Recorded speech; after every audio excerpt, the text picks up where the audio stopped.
Basically ये है कि सी अब क्या मतलब है इसका कि अगर वैल्यू ऑफ अनलेवर्ड और value of levered firm same है तो डज़ दैट मीन कि आप बस बिना सोचे समझे डेट बढ़ाते जाओ एंड उसका कोई इम्पैक्ट ही नहीं होगा? उसका इम्पैक्ट होगा। ठीक है, क्या होगा कि जो ये है WACC होता है weighted average cost of capital, जो कि बेसिकली कैपिटल की कॉस्ट होती है। ठीक है, इसका जो फॉर्मूला होता है यहाँ पे मैं दिखा देती हूँ। WACC होता है जो आपका RS मतलब कि जो आपका कॉस्ट है शेयर्स पे, इक्विटी पे। ठीक है, इनटू S। अब इसको बेसिकली रिटर्न ऑन इक्विटी भी बोलते हैं। रिटर्न इसलिए क्योंकि मतलब शेयर होल्डर्स के लिए ये रिटर्न है और फर्म के लिए ये कॉस्ट है, तो उस पॉइंट ऑफ व्यू से। ठीक है, into S upon B plus S is basically S है value of equity upon value of firm, क्योंकि value of firm value of debt plus value of equity होती है ना, plus RB into B upon B plus S। RB क्या हो गया तुम्हारा? Cost of debt. ठीक है, इनटू दिस थिंग कि बेसिकली डेट जो है वो तुम्हारी फर्म की वैल्यू का कितना प्रपोर्शन है। ठीक है, ये weighted average cost of capital होती है कि बेसिकली तुमने जो भी तुम्हारी कॉस्ट ऑफ कैपिटल है उनको मल्टीप्लाई कर दिया विद उनका कितना कितना वेट है तुम्हारे कैपिटल स्ट्रक्चर में। ठीक है, अब इससे अगर तुम क्या होता है प्रोपोजिशन विदाउट टैक्सेस के कारण, क्योंकि फर्म्स की वैल्यू सेम है तो इसलिए उनका जो कॉस्ट ऑफ कैपिटल रहता है वो भी सेम रहता है। तो तुम कितना भी लेवरेज बढ़ा लो घटा लो, WACC जो तुम्हारे कॉस्ट ऑफ कैपिटल है उस पर फ़र्क नहीं पड़ेगा। ठीक है, ये बात हो जाती है। अगर हम WACC को R0 कह दें, ठीक है, और अब इससे RS की वैल्यू फाइंड करें तो बेसिकली ये जो PPT में लिखा हुआ है ना, ये फॉर्मूला हमारा बन के आ जाएगा। ठीक है, तो एक बात तो तय है कि अगर तुम लेवरेज कितना भी उठाओ कितना भी ना उठाओ उससे कोई फ़र्क नहीं पड़ रहा तुम्हारे WACC को, बट फ़र्क पड़ रहा है तो तुम्हारे RS को, यानी कि कॉस्ट ऑफ जो तुम्हारा वो चीज़ है इक्विटी, उसको फ़र्क पड़ रहा है। उसको क्यों फ़र्क पड़ रहा है? क्योंकि cost of equities basically R0 है बेसिकली जो cost of equity for an unlevered firm. ठीक है, ये यहाँ पे लिखा भी है रिटर्न ऑन अनलेवर्ड इक्विटी। ठीक है, RS is equal to R0 plus B/S into, यानी कि debt to equity into R0 minus RB है तुम्हारा कॉस्ट ऑफ डेट।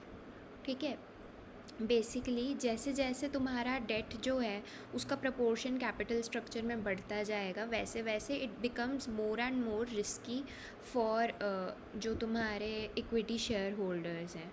ठीक है, क्योंकि डेट अगर बढ़ता जाएगा तो वही है कि तुम्हारी फिक्स्ड कमिटमेंट्स बढ़ती जा रही हैं, तुम्हें पहले उनको इंटरेस्ट देना पड़ेगा, फिर जो भी बचेगा वो बेचारा इक्विटी शेयर होल्डर उसको मिलेगा, है ना, तो उसका रिस्क तो बढ़ता जा रहा है।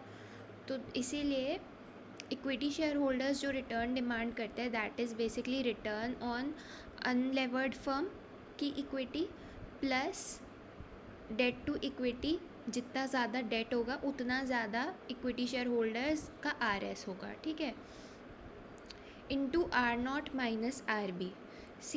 R0 है बेसिकली जो रिटर्न है जो एक तरीके से कॉस्ट ऑफ इक्विटी है पूरी फर्म की।